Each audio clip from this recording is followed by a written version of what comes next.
Good morning. नमस्कार आप सभी लोगों को। मैं प्रमोद कौशल आप सभी का वेलकम करता हूं अपने यूट्यूब प्लेटफॉर्म सर्वोदय इंस्टीट्यूट पर और आप सभी का हार्दिक अभिनंदन है। जो भी विद्यार्थी हमारे इस प्लेटफॉर्म के लिए सपोर्ट करते हैं उनको बहुत बहुत धन्यवाद। और हर एक विद्यार्थी एक दूसरे से परिचित रहता है, थोड़ा बहुत वो अगर सपोर्ट करता है तो अच्छी बात है। और उम्मीद करते हैं कि आज नवरात्र का पहला दिन है और भविष्य में आपके सब अच्छा हो। शुभकामनाएं हैं आप सभी लोगों को। और बात करते हैं 27 मार्च 2025 की न्यूज की। देखिए जो न्यूज हम आपको दे रहे हैं इसमें आप ये समझो कि हमें तो लग जाता है कम से कम 2 से 3 घंटे के आसपास। पूरा मैटर सेट करिए, फिर उसको उस फॉर्म में लाइए, फिर आप उसको बोर्ड पे लाके पढ़ाते हैं। तो एफर्ट तो खैर करना ही पड़ता है। तो थोड़ा सा आप लोगों से एक अप्रिसिएशन भी चाहते हैं कि भाई बहुत सारे बच्चे तो खैर सपोर्ट करते ही हैं। जो विद्यार्थी नए जुड़ रहे हैं उनके भी जानने वाले कई सारे विद्यार्थी होते हैं। तो थोड़ा सा अगर आप इसको और सपोर्ट करेंगे ना तो और बहुत सारे विद्यार्थी क्या होगा, जुड़ जाएंगे। कभी कभी क्या होता है, सही बच्चे को सही जानकारी नहीं होती वो भाई है क्या कि मिस्टेक बहुत माइनर माइनर लोग कर देते हैं, लेकिन हम नहीं चाहते मिस्टेक हो। होनी ही नहीं चाहिए मिस्टेक ना। तो देखिए आज की जो 27 मार्च की न्यूज, इसमें से 2-3 क्वेश्चन मोस्ट मोस्ट इंपॉर्टेंट है किसी भी एग्जाम के लिए। जैसे लिखा है, अभी हाल ही में किस देश ने न्यू डेवलपमेंट बैंक में शामिल होने की घोषणा की है। इसी को शॉर्ट में एनडीबी कहते हैं ना, न्यू डेवलपमेंट बैंक, या इसी को कहा जाता है ब्रिक्स बैंक। ठीक है। इसका मतलब ब्रिक्स बैंक कहने मतलब क्या है कि इसको ब्रिक्स देशों ने बनाया है। ब्राजील, रसिया, इंडिया, चाइना, साउथ अफ्रीका। अगर आप हमारी यूट्यूब प्लेटफॉर्म से जुड़े हुए हैं सर्वोदय इंस्टीट्यूट से, अगर आप कभी लगता है कि कोई संस्था ऐसी कोई बॉडी जो हमने नहीं पढ़ी है, तो आप यकीन मानिए सर, कम से कम 50-60 वीडियो पी वाई क्यू के साथ इकोनॉमिक पढ़े होंगे, modern history, ancient history, medieval history, आपके मतलब भर का मैटर पढ़ा हुआ है। हम ये तो नहीं कह रहे कि 2-4 हजार वीडियो पढ़े हुए हैं, लेकिन जितना भी है आपका फिलहाल बहुत कुछ काम हो जाएगा। जो विद्यार्थी नए हैं ना, तो इसमें राइट आंसर क्या होना चाहिए? राइट आंसर इंडोनेशिया है। आइए पूरा हम विस्तार से इसको समझा दें। तो अभी तो ये ध्यान रखेंगे कि जो न्यू डेवलपमेंट बैंक है, ठीक है, जिसकी स्थापना 1 अप्रैल 2015 को की गई, जिसका हेडक्वार्टर कहाँ है, संघाई है, चाइना। ठीक है। इसी में एक नया मेंबर शामिल हुआ है और बाकी इसकी व्याख्या में सब कुछ लिखा हुआ है। आ जाइए, ये पढ़ लेंगे तो काफी हद तक क्लियर हो जाएगा। देखो, न्यू डेवलपमेंट बैंक को ब्रिक्स बैंक के नाम से भी जाना जाता है। इसकी स्थापना 2015 में की गई। इसका मुख्यालय संघाई, चीन में है। इसकी पहली महिला अध्यक्ष दिलेमा राउसेफ हैं, जो ब्राजील की प्रेसिडेंट रही है ना। ये कभी ब्राजील की राष्ट्रपति रही है दिलेमा राउसेफ। तो वो इसकी ब्रिक्स बैंक की अध्यक्ष है। अभी इसमें ब्राजील, रूस, India, China, south Africa, Bangladesh, UAE, Egypt, Algeria, Uruguay शामिल हैं। कितने देश शामिल गिन लीजिए आप? 1, 2, 3, 4, 5, 6, 7, 8, 9, 10 ना।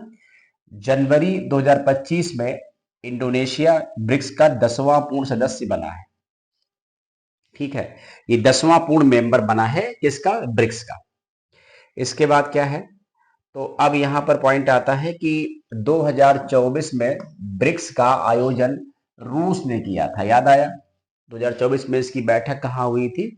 रूस में हुई थी, जिसमें देखा होगा इंडिया और चाइना बहुत ज्यादा बढ़ चढ़ के रूस उनकी मेजबानी कर रहे थे।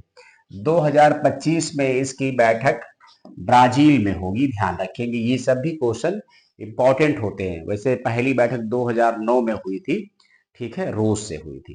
उसके बाद इसकी बैठक में कभी कोई ड्रॉप नहीं हुआ। इसकी बैठक रेगुलर होती रही, भले इतनी जैसी कोविड जैसी महामारी भी आ गई, फिर भी इसमें कोई ड्रॉप नजर नहीं आया ना। वर्चुअल बैठक हुई। ब्रिक्स समूह का नवा नवा मतलब नया 9 नंबर का नया पार्टनर देश बना है नाइजीरिया। क्योंकि होता क्या है, जब कोई संगठन बनता है तो शुरुआत में तो बहुत छोटा होता है, कोई भी चीज हो, और जब उसका फिर धीरे धीरे क्या होता है, विस्तार हो जाता है। तो विस्तार होने पे उसमें डायलैग पार्टनर, पार्टनर मेंबर, सहयोगी member, guest member, permanent member, कई प्रकार का समूह बन जाता है। ब्रिक्स युवा उद्यमिता सम्मेलन, ये मोस्ट इंपॉर्टेंट है। कल मैंने करंट अफेयर की क्लास ली थी, फरवरी का पूरा संपूर्ण मैराथन क्लास पढ़ाई थी हमने अपने यूट्यूब प्लेटफॉर्म पर। अब वो आप सब लोग पढ़ सकते हो। ये मार्च 2025 में दिल्ली में हुआ ना, ध्यान रखेंगे। अगला क्वेश्चन क्या है हमारा? अगला क्वेश्चन है, भारत की पहली भारत की पहली स्वदेशी एमआरआई मशीन कहाँ स्थापित की जाएगी, अपनी खुद की बनाई हुई? तो इसका राइट आंसर दिल्ली एम्स में होगी। और थोड़ी इसकी हमने व्याख्या जरूर दी होगी ना, क्योंकि कोई क्वेश्चन बहुत सिंपल है तो नहीं व्याख्या देंगे, वरना जरूर देंगे। एमआरआई का फुल फॉर्म क्या होता है? Magnetic resonance imaging, right. CT scan समझते हैं, ये होता है कंप्यूटेड टोमोग्राफी। सुना होगा, लोग कहते हैं सीटी स्कैन होगा इस ऑर्गन का या पूरी पूरी बॉडी का भी सीटी स्कैन होता है ना। इस मशीन को अक्टूबर तक एम्स दिल्ली में स्थापित किया जाएगा। All India institute of medical sciences, ये दिल्ली में तो एम्स है, और यूपी में 2 एम्स है ना। तो यहाँ जैसे क्या है, एक रायबरेली में है और दूसरा गोरखपुर में है ना। चलो, इसके बाद हम लोग देखेंगे अगला क्वेश्चन क्या है। अगला क्वेश्चन ये है कि देश की पहली नाइट सफारी कहाँ शुरू होगी? तो इसका राइट आंसर उत्तर प्रदेश है। और उत्तर प्रदेश में कहाँ पर? लखनऊ। यहाँ एक एरिया पड़ता है कुकरेल वन, कुकरेल वन, ठीक है। लखनऊ के कुकरेल वन क्षेत्र में देश की पहली नाइट सफारी शुरू होगी। ये देश की पहली और विश्व की 5वीं नाइट सफारी होगी। ये सिंगापुर मॉडल पर आधारित होगी, ठीक है। अब इसके अलावा क्या है, जैसे इसमें रात दिन नाइट सफारी मतलब क्या है, आप इसमें एक रात का भी टाइम फिक्स कर देंगे, मतलब लोग 2-3 बजे रात में पहुंच जाएंगे, तो आप दिन रात किसी भी टाइम मूवमेंट कर सकते हैं। कुछ फैक्ट हैं इंपॉर्टेंट, इनको देख लेंगे हम लोग। ये फैक्ट समझ लीजिए, बहुत इंपॉर्टेंट आपके एग्जाम में। भारत का पहला डार्क स्काई पार्क पेंच टाइगर रिजर्व मध्य प्रदेश। भारत का पहला dark night sky reserve Ladakh.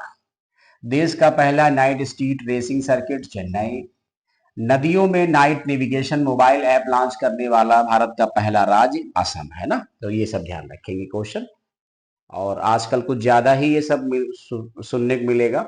और हाल ही में अंग्रेजी भाषा श्रेणी में साहित्य अकादमी अनुवाद पुरस्कार 2024 के लिए किसे चुना गया? होता क्या है, क्योंकि भारत में क्या है कि 22 भाषाएं तो है ही हैं, इंग्लिश तो इंग्लिश है ही, उसमें क्या ट्रांसलेट करेंगे आप, ठीक है। राजस्थानी है, गुजराती है, मराठी है, तेलुगु है, कन्नड़ है, तमिल है, सिंधी है, बहुत सारी भाषाएं हैं। तो 2024 के लिए किसे चुना गया है? तो इसमें ऑप्शन दिए हुए हैं कंचन, तमस, कुमारजीव, हजारों ख्वाहिशें ऐसी। तो इसका राइट आंसर हो जाएगा हजारों ख्वाहिशें ऐसी, ठीक है। इसको दिया गया, ये लिखा भी होगा, हाल ही में अंग्रेजी भाषा श्रेणी में साहित्य अकादमी अनुवाद पुरस्कार, ये अनुवाद पुरस्कार है, साहित्य अकादमी पुरस्कार नहीं है। वो तो 2024 में मिल चुके हैं, और 25 में आपको हो सकता है 2-3 महीने वो भी मिल जाएंगे, क्योंकि ये जो ट्रांसलेशन हो चाहे वो अवार्ड हो, ये 22 भाषाओं में नहीं, ये हमारे 24 भाषाओं में दिए जाते हैं। साहित्य जो अकादमी अवार्ड है, बड़े पुराने अवार्ड हैं, साहित्य अकादमी पुरस्कार जो है, और इनकी शुरुआत हुई थी 1955 से। प्राइज मनी मिलता है 1 लाख रुपए। और इसमें है क्या कि इसमें 22 भाषाएं, तो आप सभी लोग समझते हैं भारतीय संविधान में 8वीं अनुसूची में 22 भाषाओं का वर्णन है। 2 भाषाएं आप और जोड़ देंगे तो 24 भाषाओं के लिए दिया जाता है, और 24 भाषाओं के लिए अनुवाद के लिए भी दिया जाता है। वो 2 भाषाएं कौन है? एक तो इंग्लिश है जो हमारे भारतीय संविधान में नहीं शामिल है, दूसरी राजस्थानी है, दूसरी राजस्थानी ना। चलिए, तो ये तो समझ गए ना आप। अब आप अपना पॉइंट देखिएगा। अब लिखा है कि साहित्य अकादमी ने पुरस्कार, ठीक है, अकादमी की मान्यता प्राप्त 24 भाषाओं में अनुवादकों को दिए जाते हैं। इसकी शुरुआत 1989 से हुई थी। इसमें पुरस्कार राशि 50,000 रुपए है। भाई इतने लोग भी तो हैं, तो बड़ा अमाउंट कैसे कर दिया जाए? एक लोगों को दिया जा सकता है 10-15 लाख रुपए। अगला क्वेश्चन देखेंगे हम लोग, क्या कह रहा है। हाल ही में केंद्र सरकार ने एमएसएमई समझते हैं, micro small medium enterprise, Hindi में सूक्ष्म लघु मध्यम इकाई। सूक्ष्म के एमएसएमई के सूक्ष्म मतलब स्मॉल, सॉरी सूक्ष्म मतलब माइक्रो, माइक्रो उद्योगों के लिए कारोबार की कितनी नई सीमा अधिसूचित की गई, सीमा में परिवर्तन किया है? तो इसका राइट आंसर 10 करोड़ है। आइए थोड़ी व्याख्या समझा दे तो इसका आपका पॉइंट क्लियर हो जाएगा ना। ये देखिए लिखा हुआ है, माइक्रो लेवल में बात करिए तो निवेश सीमा क्या है? 1 करोड़ से कर दी गई है 2.5 करोड़। टर्नओवर सीमा क्या है? 5 करोड़ से लेकर के 10 करोड़, ये बिजनेस पूरा है। स्मॉल लेवल पर क्या है, निवेश सीमा 10 करोड़ से बढ़ा के 25 करोड़, टर्नओवर सीमा 50 करोड़ से बढ़ा के 100 करोड़। मीडियम लेवल पे आइए, निवेश सीमा 50 करोड़ से लेके 125 करोड़, टर्नओवर सीमा 250 करोड़ से लेके 500 करोड़। एमएसएमई दिवस कब मनाते हैं, 27 जून को मनाया जाता है। और इसका जो सुपरवाइजर है, वो रेगुलेटर जो है वो कौन है, वो सीडीबी है, MSME control by CDB. CDB सुना है, small industries development bank of India. CDB की स्थापना 2 अप्रैल 1990 और इसका हेडक्वार्टर मोस्ट इंपॉर्टेंट है लखनऊ उत्तर प्रदेश। ठीक है, ये सब नहीं भूलेंगे आप लोग। ठीक है, हर चीज को बारीकी से, जो विद्यार्थी फर्स्ट टाइम जुड़ रहे हैं उनके लिए बहुत बढ़िया प्लेटफॉर्म होगा, क्योंकि धीरे धीरे वो जान जाएंगे कि जो टीचर मुझे पढ़ा रहा है वो कैसा टीचर है। कंटेंट के मामले में हम कोई समझौता नहीं करते। एक आप जब भी कोई पेपर देने जाओगे तो रियलिटी से परिचित हो जाओगे आप। इसके बाद अगला पॉइंट हमारा क्या है, हाल ही में, ये करंट अफेयर का कोर क्वेश्चन है, हाल ही में 1.3 फीट लंबी गिनीज वर्ल्ड रिकॉर्ड धारक दुनिया की सबसे छोटी बकरी का नाम क्या है ना, बकरी मतलब गोट, तो उस बकरी का नाम क्या है, उस बकरी का नाम है करुम्बी। मामला केरल का। अब 1.3 मतलब समझिए कि 1 फीट, 1 फीट मतलब क्या हो गया, 30 सेंटीमीटर, और फिर 0.3 तो आप ये मान के चलो 40 सेंटीमीटर की है उसकी लंबाई है बकरी की है। चलो अब देखो व्याख्या, देखो क्या है व्याख्या, ये दी गई है, केरल के किसान की बौनी बकरी करुम्बी सिर्फ 1.3 फीट लंबी है। केरल के किसानी इतिहास रच दिया जब उसकी एक पालतू बकरी को आधिकारिक तौर पर Guinness book of world record में दुनिया की सबसे छोटी जीवित बकरी के रूप में मान्यता दी गई है ना, वो किसान भी चर्चा में आ गया। ठीक है, चलिए इसके बाद है अगला क्वेश्चन, हाल ही में पहले राष्ट्रीय समुद्री खेल 2025 का आयोजन कहाँ किया जाएगा। ध्यान रखेंगे हमेशा जो चीजें पहली बार अपने देश में हो रही हैं या एक नए तरीके से शुरुआत हो रही, ऐसे क्वेश्चन एग्जाम में अक्सर आते हैं, लिखा जाए या ना लिखा जाए। देखिए आप सभी लोग जो भी विद्यार्थी हमारा करंट अफेयर पढ़ते हो, और हम तो चाहेंगे कि आप सब लोग एक दूसरे को बता दें, लेकिन होता क्या, विद्यार्थी किसी को बताते ही नहीं है। वो कहता बता देंगे तो अगला वाला हमसे कहीं आगे ना बढ़ जाए। वो तो ठीक है, खैर ये तो प्रयास लोग करते ही हैं, लेकिन किसी का भला करने में भी आपका भला होता है, ये भी सोचो। अगर सही, जैसे मान लो भर्तियां बहुत सारी आने वाली हैं, अब YouTube पे क्या होगा, अब शुरू होगी बंदर बांट प्रतियोगिता, उछल कूद, आओ हमारे पाओ 500 पढ़ो, आओ उनके जाओ 400 पढ़ो। आप खुद सोचो 400-500 में कोई कैसे पढ़ा सकता है। सिर्फ वो क्या करेगा, बल्क में लोगों से पैसा लेगा, इधर उधर का उठा के तीन झाम करेगा, खत्म कर देगा। या तो भाई मेहनत करने वाला हो, आप उस पर ट्रस्ट करते हो तो फिर अच्छी बात, पढ़ लीजिए। ठीक है, ये इसका राइट आंसर क्या होगा, मुंबई होगा। ठीक है, अब क्या है कि नेशनल मरीन गेम 2025 का पहला संस्करण मुंबई में इंडियन मेरीटाइम यूनिवर्सिटी 23 मार्च से 4 अप्रैल 2025 के मध्य किया जाएगा। और इसका उद्घाटन किसने किया है, पीटी ऊषा। सभी लोग जानते हैं धावक रही हैं पीटी ऊषा। इसके अलावा अगला क्वेश्चन क्या है,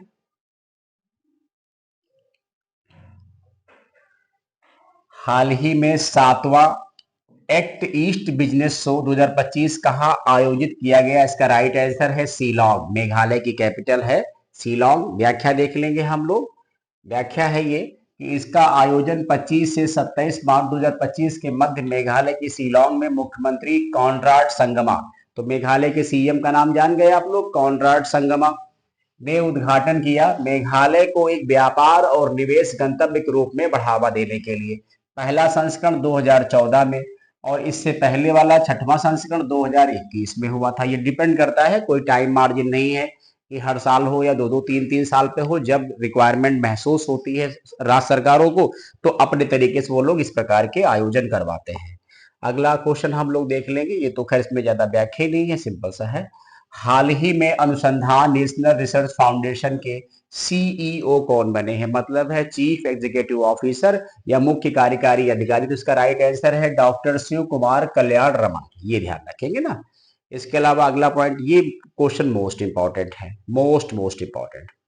लिखा हुआ है कि सरस्वती सम्मान 2024 के लिए किसे चुना गया है। Most important, Jnanpith award, Saraswati सम्मान, व्यास सम्मान, कुछ ऐसे बहुत सारे नेशनल लेवल के अवार्ड अपने आप में यूनिक होते हैं और ये एग्जाम में जरूर आते हैं। तो इसमें कुछ मैंने ऑप्शन दिए हैं, प्रभा वर्मा, विनोद कुमार शुक्ला, केदारनाथ सिंह, महा महोपाध्याय, साधु भद्रेश दास। इसका राइट आंसर होगा यही चौथा वाला ऑप्शन हो जाएगा जो बड़ा नाम लिखा है, महामहोपाध्याय साधु भद्रेश दास। आइए इनके बारे में बात करते हैं। इनको दिया गया है, अब थोड़ी सी व्याख्या देख लो। देखो, के बिरला फाउंडेशन देता है ये सम्मान, सरस्वती सम्मान, इस बार प्रख्यात संस्कृत विद्वान। तो मतलब कहने का है कि ये किस भाषा के लिए दिया गया, तो एक ये हम लोग ध्यान रखेंगे संस्कृत भाषा के लिए। हमारे भारतीय संविधान में जो 22 भाषाएं हैं, हर साल उसी में से किसी एक भाषा के लिए ये सम्मान दिया जाता है। देता कौन है? के बिरला फाउंडेशन। अब ये तो बात आप जान गए। उनकी महत्वपूर्ण साहित्य कृति क्या है, रचना जो है उसको नोट कर लेंगे।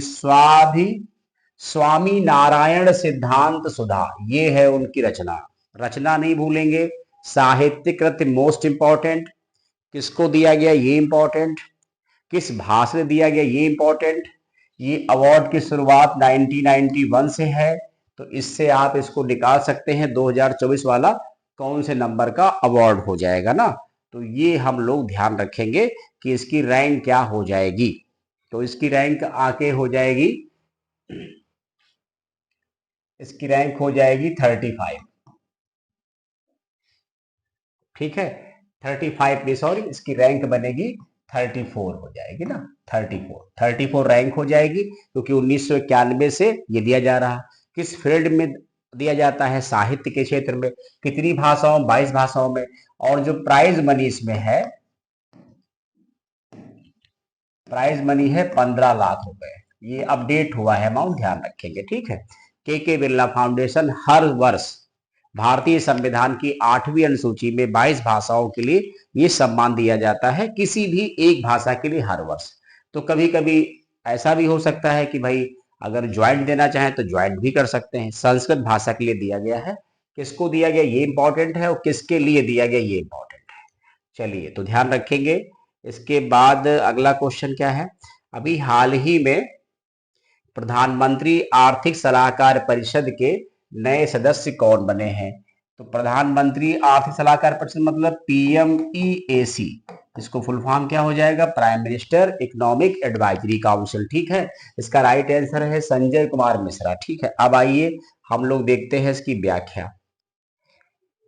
व्याख्या में यह है कि संजय कुमार मिश्र बने प्रधानमंत्री आर्थिक सलाहकार परिषद के सदस्य। ये ईडी के पूर्व निदेशक रहे, IRS ऑफिसर है। आर्थिक सलाहकार परिषद एक इंडिपेंडेंट निकाय है जिसका गठन भारत सरकार विशेष रूप से प्रधानमंत्री को आर्थिक और संबंधित मुद्दों पर सलाह देने के लिए किया गया है। इसके वर्तमान अध्यक्ष अर्थशास्त्री सुमन बेरी है, ध्यान रखेंगे। ये नीति आयोग में भी रह चुके हैं CEO सुमन बेरी। फिर क्या लिखा है, नवंबर 2024 में परिषद के पूर्व अध्यक्ष विवेक देवराय की मृत्यु हो जाने के बाद ये पद रिक्त हो गया था। तो ध्यान रखेंगे, PMEAC के जो अध्यक्ष विवेक देवराय थे वो तो नहीं रहे, उनकी जगह पर नए कौन बने हैं? सुमन बेरी, भूलना नहीं है ना। इसके बाद अगला क्वेश्चन क्या है हमारा, विकसित भारत युवा संसद 2025 का आयोजन कौन सा प्रदेश कर रहा है, या किसने भी हाल ही में किया है? तो इसका आंसर उत्तर प्रदेश है। आइए जरा आपको यूपी विधानसभा से परिचित करवाते हैं। ठीक है, विकसित भारत युवा संसद 2025 का आयोजन 28 और 29 मार्च को विधानसभा में होगा। मुख्यमंत्री योगी आदित्यनाथ इसका उद्घाटन करेंगे। विधानसभा अध्यक्ष यूपी कौन है? सतीश महाना। विधान परिषद के सभापति कौन है? कुंवर मानवेंद्र सिंह। ध्यान रखेंगे, ये लेटेस्ट डेटा है। कभी कभी आप किसी किताब कॉपीज पढ़ लेते हो लूसेंट वगैरह से, या दूसरे कई सारे जो बुक लिखते हैं, तो उटपटांग पढ़ने से बेहतर है करंट में कोई ऐसा प्लेटफॉर्म पकड़ो यूट्यूब में जो भी बेहतर करता हो, और वहां से करंट चीजें अपने साथ अपनी कॉपी में नोट करते चलो। वैसे याद नहीं आएगा कि सतीश महाना और विधान परिषद के सभापति कुंवर मानवेंद्र सिंह है। युवाओं को नीति निर्माण में भागीदारी देने और लोकतांत्रिक मूल्यों को मजबूत बनाने के उद्देश्य से विकसित भारत युवा संसद 2025 का आयोजन किया जा रहा है। ये कार्यक्रम विकसित भारत 2047 के दृष्टिकोण के अनुरूप आयोजित किया गया है, ताकि युवाओं को राष्ट्रीय विकास की मुख्य धारा में शामिल किया जा सके। ठीक, चलो अगला क्वेश्चन देखो, ये भी क्वेश्चन मोस्ट इंपॉर्टेंट है। लिखा है, हाल ही में किस भारतीय मूल के अमेरिकी को अमेरिका की राष्ट्रीय स्वास्थ्य संस्थान के निदेशक के रूप में नियुक्त किया गया है?